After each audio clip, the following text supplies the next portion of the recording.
I'm Mary. I'm Deborah. I'm Lydia. I'm Anna. I'm Claire. I'm Jenna, and we are missing two of our sisters who are not able to be here today. Today we're going to tell you guys a little bit about our story and how we got started singing. When we were really young, our dad started a church, and they started having yearly camp meetings, just like a family camp. We would all go, and a family would come in every single year. They had 10 kids, and I think probably like 6 or 7 of them were still at home at the time that we started doing these camp meetings, and they all sang together. And so they all played instruments, and they had beautiful family harmony.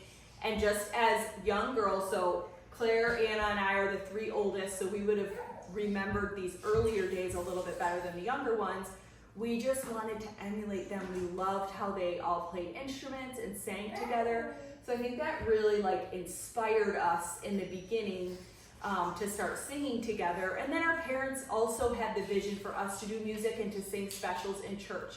It never started out as, though it was never in a plan to tour or be a family that traveled around. Our dad was a pastor, we were stationary in one place, and we loved singing specials in church. And then they would bring us to our music lessons, piano lessons, and all that, and we just sang around the piano all the time and loved it. We used to listen to music, and we had little wooden instruments. They were just pretend, and we would stand there and pretend we were the ones playing the instruments as we listened to the music, and we just loved it from a really young age. For us younger ones, I'm the second youngest, and it wasn't quite the same experience as my older sisters had because I just grew up in music. It was always a huge part of my life, and I was in choir since I was 3 years old. Actually, Claire used to teach us when we were little, and she would lead our little baby choir, and it was just always a part of my life. I always kind of just followed my sisters. It was never like, okay guys, let's practice, let's do this, let's do that. I just always followed my older sisters. And so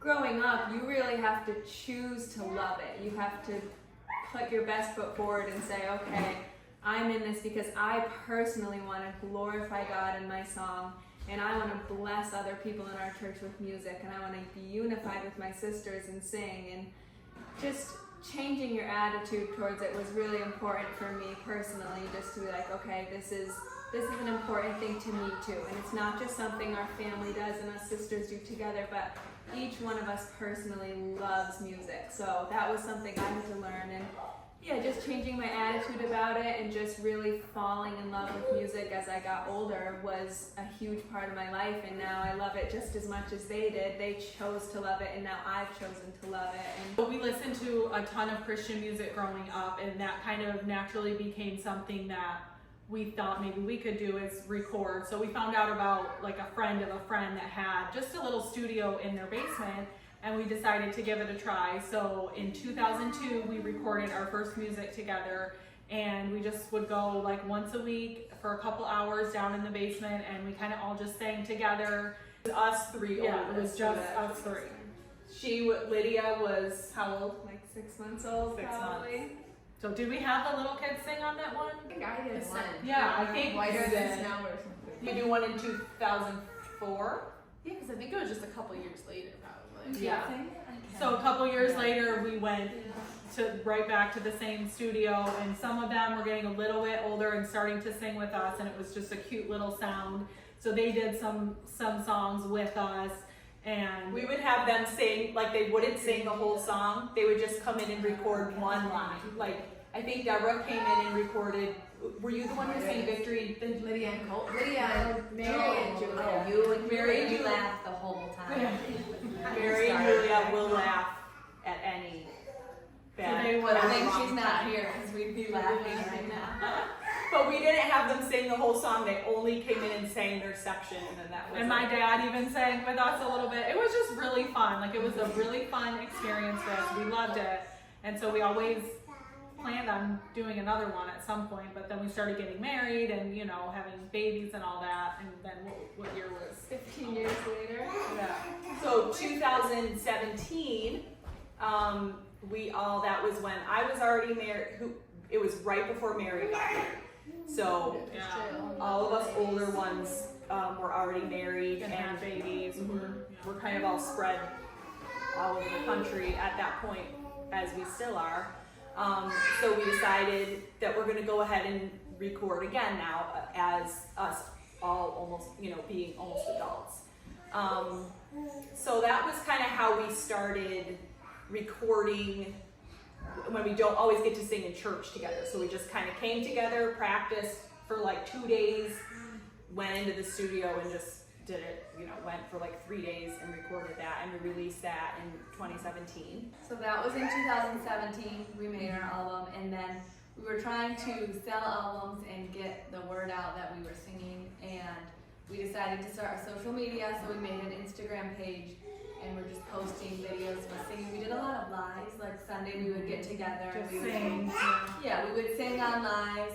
It got some action. I think we had like 300-400 followers, and then we posted a reel one Sunday, and I think it got like 6,000 views, and we were like, wow, 6,000 views. Yeah, and then the followers like slowly started rolling in, and we were like, okay, maybe reels is where it's at, and so we just really started posting reels more, and it quickly grew.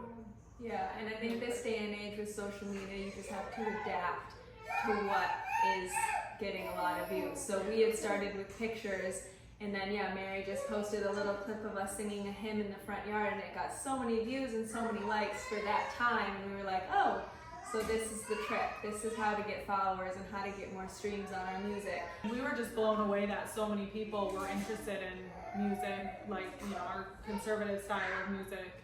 So it was a big surprise, but we're thankful for all our followers. It's very clear that social media needs this, because we get so many comments and messages about people who have been encouraged through it, and it's reached so many more people than we ever could. So starting as little girls just singing in church and loving it, and then to now we're spread all over the country. We probably sing together once a year, all 8 of us actually being together and One time. But we can reach so many people we're just stay-at-home moms, and we're in our own homes raising our babies and ministering in our own local churches. So we had made that album, and we originally were just trying to sell the CDs in our church, and we have like 4 different churches between us. We were trying to get the word out so we could start making our money back, because we each individually put in like $800 to $1,000, I think. Very low budget. Yeah, low budget, and we were just trying to like break even. We didn't want to make a big profit. We just wanted to make our money back, break even to maybe make a future album. So we decided to try to get the word out more. We were going to start a social media account. We finished that album in 2017, and then we got together and we had kind of talked about rebranding ourselves and changing our name to the Cammilleri Sisters. And so we all pretty much agreed that we wanted to do that. No one has ever really heard of our old albums, like our Instagram following, our friends know about them, but we have a new name now, so we're just the Cammilleri Sisters, and that's what comes up on Spotify when you look us up. So our debut as the Cammilleri Sisters is Where Would I Be Without Jesus, that released in 2022, and then we just this past May recorded again, and so hopefully next year or the following year we'll have another album releasing. So what started as young girls growing up singing in church, and then all moving away, getting married and moving away, has just grown, and it's something that really keeps us very close and connected and unifies us through having one goal, just to be able to encourage and bless other people through our music. We have never toured. Unless something really drastic happens in our lives, we probably never will tour, so it's very unconventional the way that we do things, but our goal is just to honor and glorify Jesus Christ, and in that goal bless other people with the talents and gifts that He's given us. We are not professional by any means. We're just 8 sisters who love to sing together and glorify God. Thank you for watching. Please like and subscribe. Bye!